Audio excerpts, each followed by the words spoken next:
Haleluya, haleluya, haleluya, haleluya, haleluya, haleluya.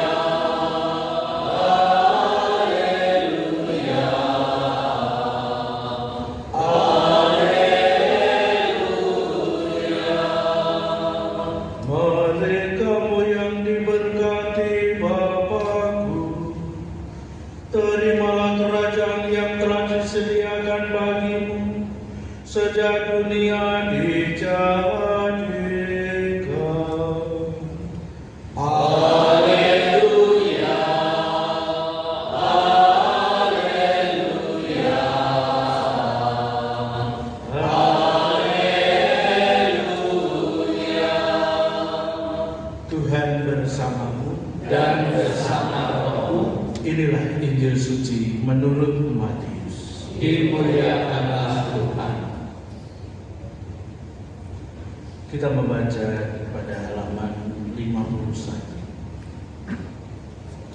Pada suatu hari Yesus mengucapkan perumpamaan ini kepada murid-muridnya. Pada waktu itu hal kerajaan surga seumpama 10 gadis yang mengambil pelitanya dan pergi menyongsong mempelai laki-laki. 5 di antaranya bodoh dan 5 bijaksana. Gadis-gadis yang bodoh itu membawa pelitanya, tetapi tidak membawa minyak. Sedangkan gadis-gadis yang bijaksana itu membawa pelitanya dan juga minyak di dalam buli-buli mereka. Tetapi karena mempelai itu lama tidak datang-datang juga, mengantuklah mereka semua lalu tertidur. Waktu tengah malam terdengarlah suara orang berseru, "Mempelai datang, songsonglah dia." Gadis-gadis itu pun bangun semuanya, lalu membereskan pelita mereka. Gadis-gadis yang bodoh berkata kepada gadis-gadis yang bijaksana, "Berikanlah kami sedikit dari minyakmu itu, sebab pelita kami hampir padam." Tetapi jawab gadis-gadis yang bijaksana itu, "Tidak, nanti tidak cukup untuk kamu dan untuk kami. Lebih baik kamu pergi kepada minyak itu."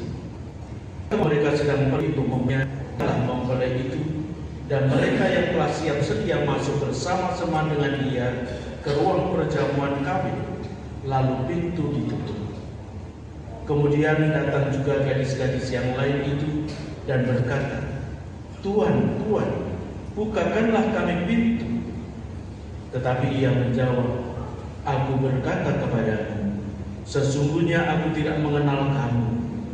Karena itu berjaga-jagalah, sebab kamu tidak tahu akan hari maupun saatnya." Demikianlah sabda Tuhan. Terpujilah Kristus. Silakan duduk.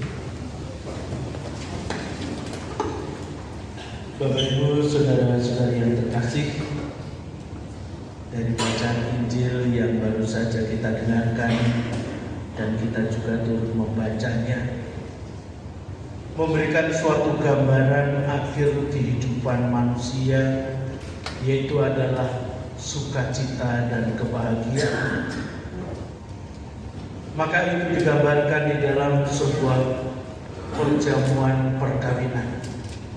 Seperti kita kadang-kala hadir di dalam pesta perkawinan, di sana tidak ada duka, tidak ada kesedihan. Yang ada adalah sukacita dan kegembiraan. Mengapa? Karena semua hadir bersama-sama dengan sang mempelai. Dan itulah yang menjadi sumber sukacita, selain tentu dengan makan-makan dan minum-minum dan lain sebagainya. Nah, Bapak Ibu, saudara-saudari yang terkasih, untuk bisa sampai pada pesta sukacita di dalam perjamuan itu merupakan suatu proses perjalanan kehidupan. Maka tadi digambarkan 10 gadis, yang 5 bijaksana, yang 5 bodoh.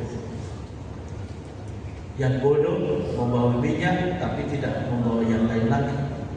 Sementara yang bijaksana selain membawa obornya, tetapi juga membawa persediaan minyak yang lain untuk berjaga-jaga, siapa tahu nanti kehabisan minyak yang sementara dalam obornya itu. Itu berarti menandakan suatu kehidupan yang tidak hanya untuk saat ini saja, hic et nunc, bukan itu saja, tetapi juga ke depan, kehidupan ke depan. Itulah digambarkan sebagai suatu kebijaksanaan hidup. Maka ketika pengantin datang, mereka bisa ikut bersama-sama dengan rombongan lalu masuk ke ruang perjamuan dan mereka bersuka cita bersama sang mempelai karena ada persiapan. Maka tadi dari bacaan Injil dikatakan, karena itu berjaga-jagalah sebab kamu tidak tahu akan hari maupun saatnya. Sementara yang lain yang sudah berteriak-teriak gedor-gedor, tapi dikatakan kami tidak mengenal kami, maka nyala.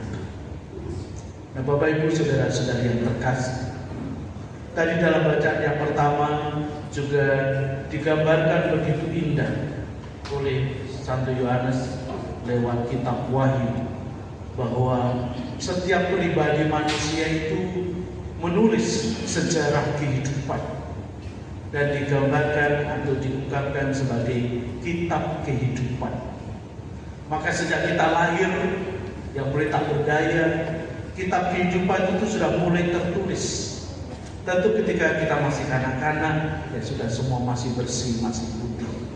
Tetapi ketika sudah mulai, ya kita mulai bisa berjalan, berbicara dan lain sebagainya, di sana ada rupa-rupa hal yang akhirnya bagaimana kita hidup menjalani kehidupan itu.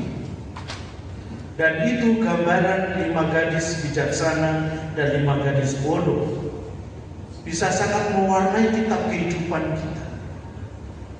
Dan masing-masing dari kita pasti tidak ada yang sama, masing-masing khas. Sehingga kalau kita misalnya masih sekolah, kuliah, kita bisa nyontek. Tapi dalam kitab kehidupan ini kita nggak bisa nyontek, karena masing-masing akan mempertanggungjawabkan kehidupannya.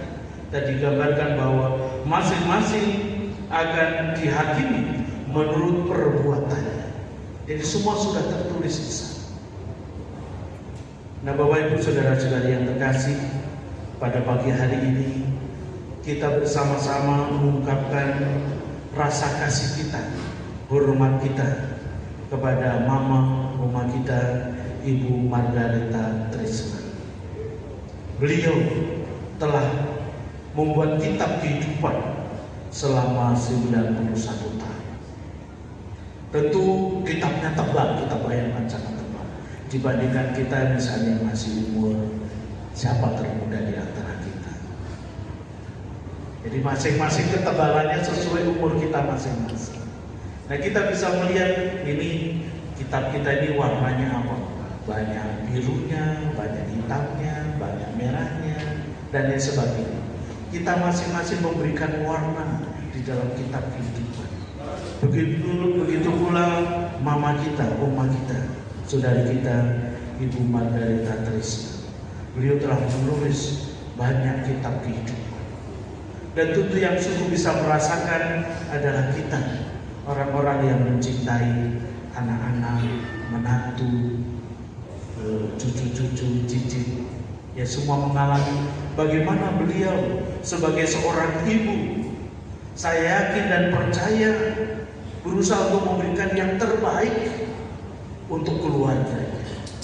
Dan juga dulu sebelum menikah misalnya, tentu dia juga berusaha berjuang untuk menjadi pribadi yang baik, yang terbaik, yang tidak akan mengecewakan orang tua, keluarga. Dan karena itu usaha-usahanya itu dengan sendirinya juga membentuk kepribadiannya, sehingga kemudian beliau menikah, lalu kemudian ya lahirlah anak-anak dari yang tertua sampai yang termuda, lalu kemudian anak-anak mulai menikah, lalu juga kemudian lahirlah cucu-cucu, ada juga yang sudah menikah, akhirnya ada cicit. Sehingga Mama Trisna ini sungguh berbahagia karena bisa mengalami kehidupan yang begitu lama dan bisa mendampingi anak, cucu, dan cicit. Dan kita sungguh merasakan sebagai anak-anaknya tentu yang mempunyai pengalaman yang lebih lama. Ya, Ibu Bini sudah lebih dahulu menghadap Tuhan, lalu kemudian ya adik-adiknya. Bagaimana sebagai seorang mami memberikan yang terbaik untuk kita. Walaupun kita sadar, yakin, ketika kita masih kecil, masih kanak-kanak, kita belum tahu mana itu yang baik, mana itu yang benar. Sehingga ketika ya seorang mami mencoba mengarahkan kita sebagai anak-anaknya, kadang-kala kita ya ngambek, marah dan lain sebagainya karena belum mengerti. Kita sebagai anak-anak hanya mau yang menyenangkan aku, sementara yang menyenangkan aku belum tentu baik, belum tentu benar. Tetapi setelah kita menjadi dewasa, akhirnya kita kemudian mengerti. Oh iya, yang dulu mami katakan, yang mami ajarkan ternyata untuk mempersiapkan saya, untuk menjadi lebih dewasa, lebih matang, dan saya menjadi seorang yang baik. Itulah usaha-usaha bagaimana beliau mencoba untuk memberikan warna di dalam kitab kehidupan. Dan segala usaha-usaha baiknya ini kita yakini dan kita percaya seperti yang Tuhan sendiri jadikan pada baik pengantar Injil. Mari kamu yang diberkati Bapakku, terimalah kerajaan yang telah disediakan bagimu sejak dunia dijadikan. Maka dengan iman kepercayaan ini kita serahkan mama kita, oma kita kepada Tuhan, bahwa beliau termasuk yang diberkati, yakin dan percaya bahwa beliau menerima kerajaannya. Artinya apa? Menerima Tuhan dalam dirinya secara lebih utuh, lebih sempurna, yang tidak lagi diganggu oleh keterbatasan duniawi, keterbatasan fisiknya. Ya selama hidupnya, apalagi di akhir-akhir hidupnya, ya bagaimana beliau mencoba untuk membangun kehidupan yang sempurna bersama dengan Tuhan, walaupun dalam keterbatasan masih mau mengalami perjumpaan dengan Tuhan di dalam Ekaristi. Nah, tentu anak dan cucu yang mencintainya senantiasa menyemangati itu, memfasilitasi itu, sehingga beliau berbahagia. Sehingga ketika beliau meninggalkan kita juga dengan penuh senyum, kebahagiaan dan sukacita, melepaskan kita untuk melanjutkan perjalanan kehidupan kita.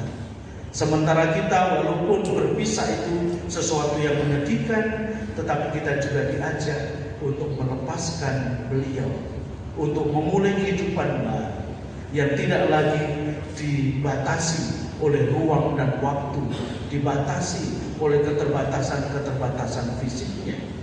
Beliau sudah merdeka, mengalami sukacita di dalam perjamuan abadi bersama dengan para kudusnya di surga.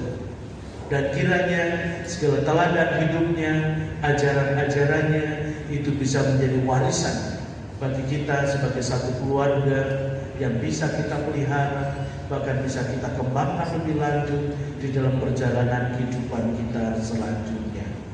Tuhan memberkati kita sekalian.